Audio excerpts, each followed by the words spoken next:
नमस्कार दोस्तों, the education power channel पर आप लोगों का स्वागत है। दोस्तों, जैसा कि आप सभी जानते हैं, चाहे वो नियोजित शिक्षक हो, चाहे वो विशिष्ट शिक्षक हो, चाहे वो बीपीएससी शिक्षक हो, विभाग ने पहले ही क्लियर कर दिया है दोस्तों कि सभी प्रकार के शिक्षक जो प्रमोशन के योग्य हैं, उनका प्रमोशन किया जाएगा। और साथ ही साथ जो माननीय शिक्षा मंत्री है दोस्तों, उन्होंने लिखित में जवाब दिया था कि जो नियोजित शिक्षक थे पहले परीक्षा पास करने के बाद विशिष्ट शिक्षक बने हैं या विद्यालय अध्यापक बने हैं, उनका पूर्व का सेवा का गणना किया जाएगा। प्रमोशन में उसका पहले का सेवा का गणना किया जाएगा। यानी कि सेवा निरंतरता तो दिया जा रहा है, लेकिन किस में दिया जा रहा है? प्रोन्नति में दिया जा रहा है। विस्तार से विशिष्ट शिक्षकों के बारे में चर्चा करेंगे दोस्तों। वीडियो शुरू करने से पहले एक रिक्वेस्ट है दोस्तों, जो लोग मेरे चैनल को सब्सक्राइब नहीं किए हैं, कृपया चैनल को सब्सक्राइब कर दें और बेल आइकन को दबा दें। प्रोन्नति से संबंधित जो पत्र है दोस्तों, जैसा कि आप देख पा रहे होंगे, 18 मार्च 2026 का ये पत्र है और रिसेंट का पत्र है दोस्तों। कार्यालय जिला शिक्षा पदाधिकारी वैशाली के द्वारा ये पत्र निकाला गया है। इसमें दोस्तों इसमें कहा गया है कि सचिव शिक्षा विभाग बिहार पटना के ज्ञापांक दिनांक 22/11/2025 यानी 22 नवंबर को जो एक पत्र आया था सेवा निरंतरता से संबंधित, उसका जिक्र किया गया है। दिनांक 12 जनवरी 2026 के आलोक में बिहार राज्य विद्यालय अध्यापक नियमावली संशोधित नियमावली 2023 एवं बिहार विद्यालय विशिष्ट शिक्षक नियमावली 23, यानी दोनों प्रकार का नियमावली का इसमें जिक्र किया गया है। एक किया गया है आपका बीपीएससी शिक्षक नियमावली का, दूसरा विशिष्ट शिक्षक नियमावली का। आलोक में 1 से 5 तक के जो विशिष्ट शिक्षक या विद्यालय अध्यापक हैं, उनका 6 to 8 के विशिष्ट शिक्षक या विद्यालय अध्यापक के पद पर, जो 6 to 8 के हैं, 6 to 8 के वरीय विशिष्ट शिक्षक या विद्यालय अध्यापक के पद पर, साथ ही साथ जो 9-10 के हैं 11-12 के विशिष्ट शिक्षक या विद्यालय अध्यापक के पद पर, जो 11-12 के विशिष्ट शिक्षक या विद्यालय अध्यापक हैं, उनका 11-12 के वरीय विद्यालय अध्यापक या विशिष्ट शिक्षक के पद पर, वरीय विशिष्ट शिक्षक विद्यालय अध्यापक के पद पर प्रोन्नति 100 स्थानिक उत्क्रमण के प्रावधान अंतर्गत प्रोन्नति के लिए निर्धारित काल अवधि की गणना में स्थानीय निकाय अंतर्गत प्रशिक्षित शिक्षक के रूप में किए गए कार्य अवधि की गणना किए जाने का आदेश प्राप्त हुआ है। विभाग ने पहले ही स्पष्ट कर दिया था दोस्तों, जो नियोजित शिक्षक हैं, जो पहले नियोजित थे, अभी वो विशिष्ट शिक्षक बन गए हैं या बहुत सारे शिक्षक विद्यालय अध्यापक बन गए हैं, उनका पहले का सेवा गिना जाएगा, प्रोन्नति में गिना जाएगा। यानी कि ऐसे शिक्षकों को दोस्तों सेवा निरंतरता मिल गया है, सभी प्रकार के शिक्षकों को, जिसका गणना प्रमोशन में होगा। उपरोक्त परिप्रेक्ष्य में सभी प्रखंड शिक्षा पदाधिकारियों को निर्देश दिया जाता है कि अपने प्रखंड अंतर्गत प्राथमिक विद्यालय, मध्य विद्यालय, माध्यमिक एवं उच्च माध्यमिक विद्यालयों में पदस्थापित कार्यरत वैसे विशिष्ट शिक्षक विद्यालय अध्यापक जो उपरोक्त प्रावधान के आच्छादित हो रहे हैं की सूची संलग्न क प्रपत्र ख में प्रविष्ट करते हुए सॉफ्ट एवं हार्ड कॉपी में 1 सप्ताह के अंतर नियमानुसार अग्रतर कार्रवाई करने हेतु उपलब्ध कराना सुनिश्चित करेंगे। जैसा कि आप देख पा रहे होंगे, 18 मार्च का ये पत्र है दोस्तों। प्रमोशन जो होगा वो 100 स्थानिक उत्क्रमण होगा दोस्तों, अपने ही पद पर होगा। इसका एक फॉर्मेट जारी किया गया है। क्या बिहार विद्यालय अध्यापक नियमावली या विशिष्ट शिक्षक नियमावली 2023 के आलोक में विशिष्ट शिक्षक अध्यापक का जो प्रोन्नति है, उसके अंतर्गत प्रोन्नति हेतु वांछित सूचना, एक फॉर्मेट जारी किया गया है दोस्तों, जिसमें आपको जो आवश्यक सूचना है वो देना है। एक तो शिक्षक शिक्षिका का नाम हो जाएगा, पदस्थापित विद्यालय का नाम, पद नाम, उसके बाद है ई शिक्षा कोष आईडी, ये मोस्ट इंपोर्टेंट चीज है दोस्तों, प्रान नंबर, स्थानीय निकाय शिक्षक के रूप में नियुक्ति की तिथि, जो आपका फर्स्ट ज्वाइनिंग था एज ए नियोजित टीचर, वो आपको ज्वाइनिंग तिथि देना है। वर्तमान विद्यालय में पदस्थापन की तिथि देना है। स्नातक उत्तीर्णता की तिथि एवं विषय देना है अगर आप ग्रेजुएट टीचर हैं तो, और आपने जो ग्रेजुएशन किया है उसका उत्तीर्णता का तिथि और विषय देना है कि किस विषय से आपने स्नातक किया है। अगर आपने पीजी किया है तो उसका विषय देना है। शिक्षक प्रशिक्षण परीक्षा उत्तीर्णता की तिथि, आपने प्रशिक्षण कब प्राप्त किया है। प्रशिक्षित वेतनमान प्राप्त करने की तिथि, जैसा कि आप सभी जानते हैं, आपका जो सेवा का गणना किया जाएगा पहले का, वो प्रशिक्षित वेतनमान की तिथि से किया जाएगा। यानी कि आपको प्रशिक्षित सैलरी कब से मिल रहा है उसके आधार पर वो जो है गिना जाएगा। प्रशिक्षित वेतनमान में 8 वर्षों की सेवा पूरी करने की तिथि, एक चीज मोस्ट इंपॉर्टेंट है जो दोस्तों, विशिष्ट शिक्षक नियमावली हो या बीपीएससी शिक्षक नियमावली हो, उसमें एक चीज स्पष्ट था कि 8 साल लगातार सेवा के बाद जो है विशिष्ट शिक्षक या विद्यालय अध्यापकों का प्रमोशन होगा। लेकिन जब आपका प्रशिक्षित वेतनमान का तिथि से आज के तिथि में यदि आपका 8 वर्ष अगर पूरा हो गया है तो आपका प्रमोशन हो जाएगा। क्या सेवा में टूट है, ये भी देना है। क्या कोई विभागीय कार्रवाई हुई है तो हाँ, नहीं तो नहीं देना है। क्या नियमावली में कोई वाद लंबित है, क्या कोई प्राथमिकी दर्ज है। इसके साथ में आपको लगाना है सेवा पुस्तिका की 100 अभिप्रमाणित छाया प्रति देना है और शिक्षक का हस्ताक्षर, ये फॉर्मेट भर करके आपको जमा करना है। जिला कार्यालय के द्वारा ये फॉर्मेट है दोस्तों, इसको जो है भर करके प्रखंड शिक्षा पदाधिकारी को जो है देना है और इसी के आधार पर जो है जो योग्य शिक्षक है उनका प्रोन्नति किया जाएगा। कार्यालय जिला शिक्षा पदाधिकारी बांका के द्वारा ये 7 मार्च को ये पत्र जारी किया गया था दोस्तों कि स्थानीय निकाय संस्थान अंतर्गत नियोजित शिक्षकों को समप्रति विशिष्ट शिक्षक, विद्यालय अध्यापक एवं प्रधान शिक्षक के कालबद्ध प्रोन्नति के संबंध में, यानी जो प्रमोशन जो होगा वो सबका होगा, नियोजित शिक्षकों का भी होगा, विशिष्ट शिक्षकों का भी होगा और विद्यालय अध्यापकों का भी होगा। इसमें अंतर सिर्फ एक ये होगा दोस्तों कि जो नियोजित शिक्षक है उनका कालबद्ध प्रोन्नति होगा जिनका सेवा का 12 साल हो गया, यानी नियोजित शिक्षकों का जो प्रमोशन होगा वो कालबद्ध प्रोन्नति होगा। जिनका सेवा का आज के डेट में 12 साल हो गया है उनको अगले ग्रेड में उनका प्रमोशन किया जाएगा। और जहां तक बात विशिष्ट शिक्षकों का दोस्तों, लगातार 8 साल का सेवा उनका होना चाहिए था योगदान की तिथि से, चूंकि उनका पूर्व का सेवा गिना जा रहा है। यदि वो 1 जनवरी 2025 को ज्वाइन किए हैं, यदि सेवा निरंतरता नहीं मिलता तो 1 जनवरी 2033 के बाद वो प्रमोशन के योग्य होते।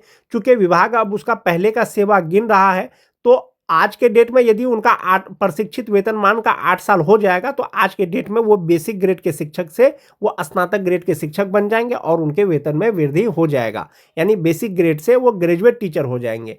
जो बांका के द्वारा पत्र निकाला गया था दोस्तों प्रशिक्षण का, इसमें भी कहा गया था 22/11/2025 का जिक्र किया गया था दोस्तों कि जो 22 नवंबर को जो पत्र आया था उसी के आलोक में विशिष्ट शिक्षक, विद्यालय अध्यापक का प्रमोशन किया जाना है, पहले का सेवा गिना जाना है, जबकि नियोजित शिक्षकों का लगातार 12 वर्ष का होना चाहिए। 22/11/2025 का जिस पत्र का जिक्र किया गया है दोस्तों पत्र में, वो यही वाला पत्र है जिसका ज्ञापांक है 4207। इसमें कहा गया है कि जो समिति गठन हुआ था दोस्तों विशिष्ट शिक्षकों के सेवा निरंतरता से संबंधित, उसके अनुशंसा के आलोक में 1 to 5 का शिक्षक का प्रमोशन होगा 6 to 8 के शिक्षक में, 9-10 का होगा 11-12 के पद पर और उनका पहले का सेवा गिना जाएगा। ऐसा आदेश 22 नवंबर 2025 को ही आया था।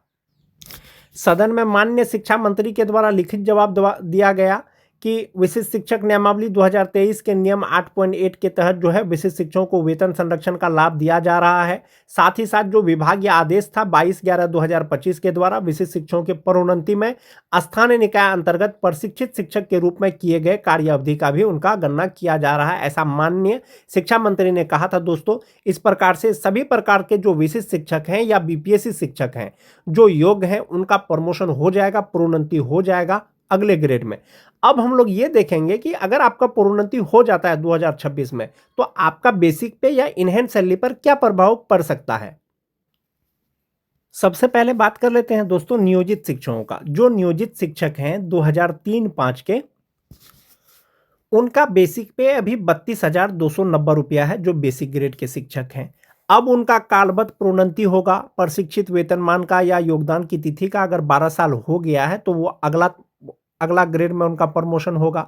ये बेसिक ग्रेड के शिक्षक हैं यानी 1 to 5 के शिक्षक हैं। अब उनका प्रमोशन होगा तो बेसिक पे उनका 34,140 रुपया हो जाएगा और ये 6 to 8 यानी ग्रेजुएट टीचर हो जाएंगे। जो 4-5 के शिक्षक हैं दोस्तों 6-7 का, उनका बेसिक पे अभी 31,340 रुपया है। प्रमोशन होगा तो बेसिक पे 33,120 रुपया हो जाएगा। बहुत सारे जो टीटी पास शिक्षक हैं दोस्तों जिनका बेसिक पे अभी जो है 27,820 रुपया है, अब उनका प्रमोशन होगा तो उनका बेसिक पे 29,410 रुपया हो जाएगा।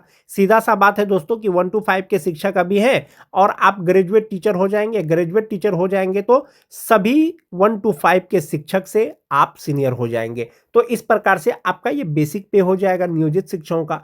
इसी तरह से अब बात करते हैं दोस्तों नियोजित शिक्षक या बीपीएससी शिक्षक, दोनों का सैलरी स्ट्रक्चर या पे चार्ट दोस्तों सेम ही है।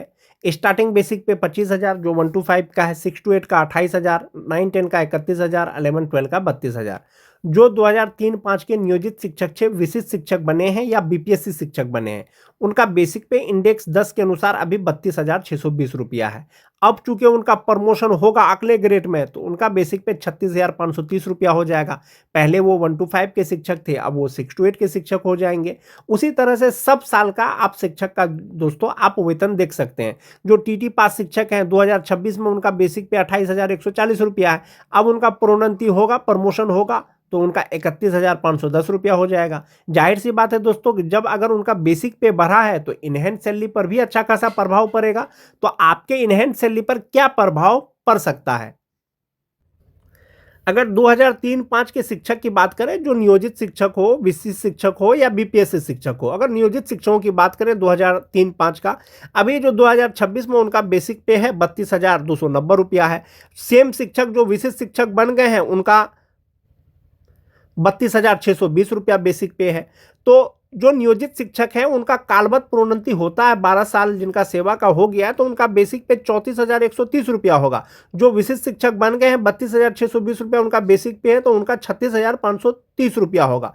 तो 32,620, 58% डीए, एचआरए, मेडिकल लगा करके जो उनका ग्रॉस सैलरी होता है वो 61,357 रुपया होता है। 12,370 रुपया उनका एनपीएस अकाउंट में जमा होता है और 48,987 रुपया उसका इनहेंस सैलरी मिल रहा है विशिष्ट शिक्षकों को 2003-5 का। अब इनका चूंकि सेवानिरंतरता इनको मिला है प्रमोशन में, अब प्रमोशन होगा तो इंडेक्स 10 के अनुसार इनका जो बेसिक पे है वो 36,530 रुपया होगा। इस पर 58% डीए, 5% एचआरए, 1,000 मेडिकल लगा करके जो ग्रॉस सैलरी होगा वो उनका 68,594 रुपया होगा। इसमें से 13,852 रुपया उनका एनपीएस अकाउंट में जमा होगा और इनहेंस सैलरी हो जाएगा 54,742 रुपया होगा। 2003-5 के विशिष्ट शिक्षकों का जिनका सेवा का गणना किया जा रहा है प्रमोशन में। एक ये चीज हो गया। दूसरा चीज हुआ दोस्तों, जो नियोजित शिक्षक हैं इनको 32,000 बेसिक पे के आधार पर अभी उनका जो इनहेंस सैलरी है वो 51,833 रुपया है। इनका जो कालबद्ध प्रोन्नति होगा, जिसका बहुत से जिला के द्वारा आदेश आ गया है दोस्तों, 34,130 रुपया उनका बेसिक पे हो जाएगा और इनका इनहेंस सैलरी 54,832 रुपया हो जाएगा। जनरल तौर पर सेवा निरंतरता नहीं मिला है, सेवा निरंतरता आपको प्रमोशन में मिलेगा, यानी कि प्रोन्नति में आपके सेवा की गणना किया जा रहा है। यदि जनरल तौर पर अगर सेवा निरंतरता मिल जाता है 2003-5 के जो नियोजित शिक्षक विशिष्ट शिक्षक बने हैं, तो समस्थानिक इंडेक्स हो जाएगा। समस्थानिक इंडेक्स के अनुसार जो बेसिक पे होगा वो 37,810 रुपया हो जाएगा। 58% डीए, 5% एचआरए, मेडिकल लगा करके तब जो ग्रॉस सैलरी होगा वो 70,965 रुपया होगा। 14,338 रुपया उनका एनपीएस अकाउंट में जमा होने के बाद 56,627 रुपया उनका इनहेंस सैलरी होगा जनरल तौर पर सेवा निरंतर मिलने के बाद। लेकिन अभी जो फिलहाल आपको सेवा निरंतरता मिला है वो आपको मिला है प्रमोशन में मिला है। तो प्रमोशन में मिला है जो 2003-5 के शिक्षक हैं उनका 54,742 रुपया हो जाएगा, जो 2003-5 के हैं। 2006-7 के शिक्षक की अगर बात करें, जो विशिष्ट शिक्षक हैं 31,670 रुपया अभी जनवरी 2026 से उनका मूल वेतन है। 58% डीए, 5% एचआरए, मेडिकल लगा करके ग्रॉस सैलरी 59,598 रुपया होता है और इनहेंस सैलरी उनका फिलहाल 47,589 रुपया है। विभागीय आदेश के अनुसार उनका प्रमोशन होगा, उनका सेवा का गणना किया जाएगा, तो इंडेक्स 9 के अनुसार ही उनका बेसिक पे अब 35,470 रुपया हो जाएगा। अभी तो फिलहाल मान जाइए कि आपका 58% डीए है। 58 डीए जैसे जैसे बढ़ेगा तो आपका वो वेतन बढ़ेगा। तो फिलहाल जो 58% डीए है वो 20,573 रुपया है हो जाएगा और 5% एचआरए 1,774 रुपया, 1,000 मेडिकल, ग्रॉस सैलरी 66,633 रुपया हो जाएगा। 13,450 रुपया इनका एनपीएस अकाउंट में जमा होने के बाद 53,180 रुपया हो जाएगा इनहेंस सैलरी। लेकिन फिलहाल उनको मिल रहा है 47,589 रुपया। फिलहाल चूंकि उनका प्रमोशन नहीं हुआ है, सेवा निरंतरता नहीं मिला है, तो 12,009 रुपया उनका एनपीएस अकाउंट में जमा हो रहा है। जब प्रमोशन हो जाएगा, सेवा को गिना जाएगा, तो 13,450 रुपया उनका एनपीएस अकाउंट में जमा होगा। 2006-7 के शिक्षक जो नियोजित शिक्षक हैं अभी भी, उनका 31,000 बेसिक पे के आधार पर 50,284 रुपया उनको इनहेंस सैलरी मिल रहा है, और प्रमोशन होगा तो 33,120 रुपया हो जाएगा, और तब इनहेंस सैलरी 53,186 रुपया हो जाएगा। मैंने आपको पहले ही भी बताया दोस्तों कि जनरल लूप में सेवा निरंतरता नहीं मिला है। यदि जनरल लूप में सेवा निरंतरता मिलेगा तो ये 31,670 रुपया जो है वो 36,710 रुपया हो जाएगा, और इसके आधार पर जो इनका ग्रॉस सैलरी होगा वो 68,928 रुपया होगा, और इनहेंस सैलरी 55,008 रुपया होगा। एक ये चीज हो गया दोस्तों, जनरल लूप में जो सेवा निरंतरता है आपको समस्थानिक वेतन मिलेगा, लेकिन आपका ग्रेड चेंज नहीं होगा। आप 1 to 5 है, सेवा निरंतरता मिलेगा तो आप 1 to 5 में ही रहिएगा। जनरल लूप में अगर मिलेगा तो अब आपका जो सेवा निरंतरता दिया गया है वो आपको प्रोन्नति में दिया गया है, तो आप 1 to 5 से सीधे 6 to 8 के शिक्षक बन जाएंगे, यानी स्नातक ग्रेड के शिक्षक बन जाएंगे। लेवल आपका स्नातक ग्रेड का हो जाएगा। 2009-10 के शिक्षक की अगर बात करें, 30,750 रुपया भी उनका बेसिक पे है। 58% डीए, 5% एचआरए, मेडिकल लगा करके जो ग्रॉस सैलरी उनका होता है 57,894 रुपया होता है। इनहेंस सैलरी उनको 46,234 रुपया भी मिल रहा है। 11,660 रुपया उनका एनपीएस अकाउंट में जमा हो रहा है, और ये जो मिल रहा है ये इंडेक्स 8 के अनुसार मिल रहा है। अब उनका सेवा का गणना किया जा रहा है, सेवा निरंतरता मिलेगा, प्रोन्नति हो जाएगा तो वो बेसिक पे 34,440 रुपया हो जाएगा। इसमें जो डीए होगा, एचआरए होगा, मेडिकल होगा, ग्रॉस सैलरी 64,725 रुपया हो जाएगा। 13,060 रुपया उनका एनपीएस अकाउंट में जमा होने के बाद 51,665 रुपया हो जाएगा। यानी फिलहाल 46,234 रुपया मिल रहा है, प्रोन्नति हो जाएगा तो 51,665 रुपया हो जाएगा। जो 9-10 के नियोजित शिक्षक हैं, 30,720 रुपया उनका बेसिक पे है अभी। इसके आधार पर जो इनहेंस सैलरी उनको मिल रहा है 48,785 रुपया मिल रहा है। कालबद्ध प्रोन्नति होगा तो ये 30,420 रुपया सीधा 32,160 रुपया हो जाएगा। 32,160 रुपया हो जाएगा तो इसमें डीए एचआरए सब मिलाएंगे तो इनका इनहेंस सैलरी 51,000 हो जाए, 51,621 रुपया हो जाएगा। ग्रॉस सैलरी 55,221 रुपया हो जाएगा। तो इस प्रकार से आप एक बार इसको कंपैरिजन कर सकते हैं दोस्तों कि जो 2009-10 के शिक्षक हैं जो नियोजित है 30,420 रुपया बेसिक पे है, जो विशिष्ट बन गए हैं 30,750 रुपया है। जो नियोजित है प्रमोशन होगा तो 32,160 रुपया होगा, और विशिष्ट का प्रमोशन होगा तो 34,440 रुपया होगा। जो नियोजित हैं उनका इनहेंस सैलरी ग्रॉस सैलरी 52,350 रुपया है। जो विशिष्ट शिक्षक बन गए हैं तो 57,894 रुपया है। नियोजित का प्रमोशन होगा तो 55,221 रुपया होगा, और विशिष्ट का प्रमोशन होगा तो 64,725 रुपया होगा। तो इस प्रकार से आप ये देख सकते हैं दोस्तों कि राजकर्मी बनने के बाद, विशिष्ट शिक्षक बनने के बाद विशिष्ट शिक्षक के सैलरी में कमी नहीं हुआ है दोस्तों। कुछ इनहेंस सैलरी आपको पे प्रोटेक्शन के अनुसार हो सकता है कम हुआ हो, लेकिन ग्रॉस सैलरी आपका ज्यादा ही होगा। तो विशिष्ट शिक्षक का सैलरी के आधार पर दोस्तों विशिष्ट शिक्षक का सैलरी ज्यादा है नियोजित शिक्षक की तुलना में।